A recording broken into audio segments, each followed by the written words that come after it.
यह कहानी है राम प्रसाद छेत्री जी की। आप में से बहुत से लोग शायद उनको जानते भी होंगे। आजकल अरुणाचल में उनका बिजनेस का काफी बड़ा नेटवर्क है। मैं आज आप लोगों को उन्हीं की लफ्जों से उनकी कहानी बयां करने जा रहा हूं। यह कहानी है उन दिनों की जब मैं राम प्रसाद नया नया अरुणाचल गया था और उन दिनों में काफी स्ट्रगल कर रहा था। अरुणाचल के याचुली में एक छोटे से रूम पे मैं किराए पर रहता था। मेरे रूम के बगल में ही नांगाई शेंगपा नाम की एक खूबसूरत सी लड़की रहती थी। मन ही मन में उसे चाहता था, लेकिन मैं अपने प्यार का इजहार नहीं कर पा रहा था। उस दिन शाम को मैं ऑफिस से जल्दी रूम में चला आया, लेकिन रूम में काफी गर्मी थी और रूम में से बहुत ही गंदा स्मेल आ रहा था। मैं फ्रेश होकर बिस्तर पर लेटा ही था कि इतने में किसी ने दरवाजे पर नॉक किया।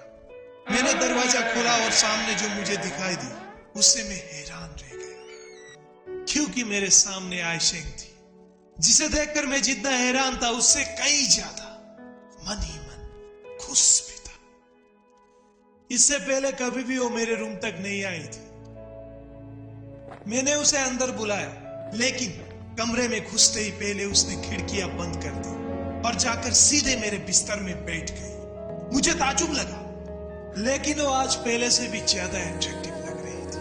उसने मुझे खींचकर अपने पास बिठाई और मेरे करीब आकर मुझसे पूछने लगी कि आज मैं कैसी लग रही हूं। मैं अपने आप को रोक नहीं पा रहा था और धीरे धीरे उसके करीब जा रहा था। वो मुझसे कुछ पूछ रही थी, लेकिन मुझे कुछ भी सुनाई नहीं दे रहा था। मैं तो बस उसकी आंखों में डूब गया था। वो अपने बाहें फैलाकर मुझे बुला रही थी और मैं भी उसके हुस्न में खोता जा रहा था। अचानक मेरे सामने एक भयानक चेहरा दिखाई दिया और मैं डरकर बिस्तर से उठ गया। तभी मुझे लगा कि ना, ये मेरी आयशेंग नहीं हो सकती, ये तो कुछ और है। फिर उसकी तरफ देखने की मुझ में हिम्मत नहीं रही और मैंने अपने दोनों आंखें बंद कर ली और मन ही मन पूरी भक्ति और श्रद्धा से हनुमान चालीसा का पाठ कर दिया।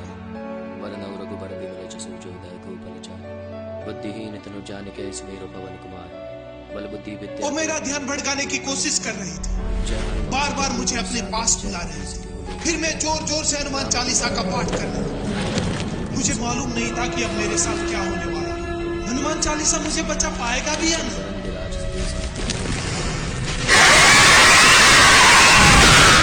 लेकिन धीरे धीरे दरवाजा खोलने की आवाज और मुझे महसूस होने लगा कि वो लड़की कमरे से बाहर निकल रही।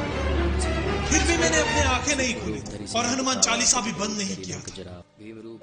थोड़ी देर में जब मुझे पूरा यकीन हुआ कि वो चली गई, मैंने अपनी आंखें खोले और हनुमान चालीसा पढ़ते हुए दरवाजे तक पहुंचा और उसे लॉक किया। सहज बदन तुमरो जस गावे अस कहीं श्रीपति। फिर खिड़कियों से मैंने रास्ते की तरफ देखा तो एक बदसूरत औरत अजीब तरह से चलती हुई सामने की जंगल की तरफ जा रही थी।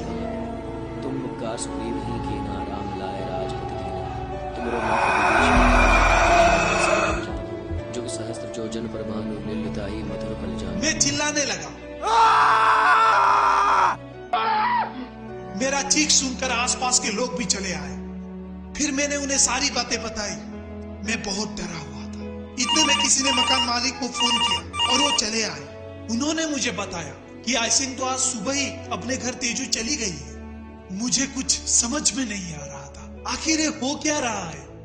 उस दिन मकान मालिक मेरे साथ ही रहे और अगले ही दिन सुबह उन्होंने खुद मुझे दूसरी जगह शिफ्ट कर दिया।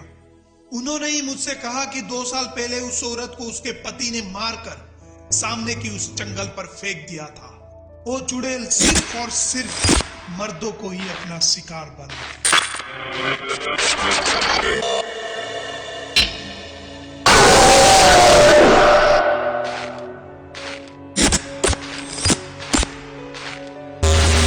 उसके बाद भी कई सालों तक उस जगह से ऐसी घटनाओं की खबर सुनने को मिलती रहती थी, क्योंकि वो चुड़ैल बहुत ही आसानी से मर्दों को अपने झांसे में कर लेती थी।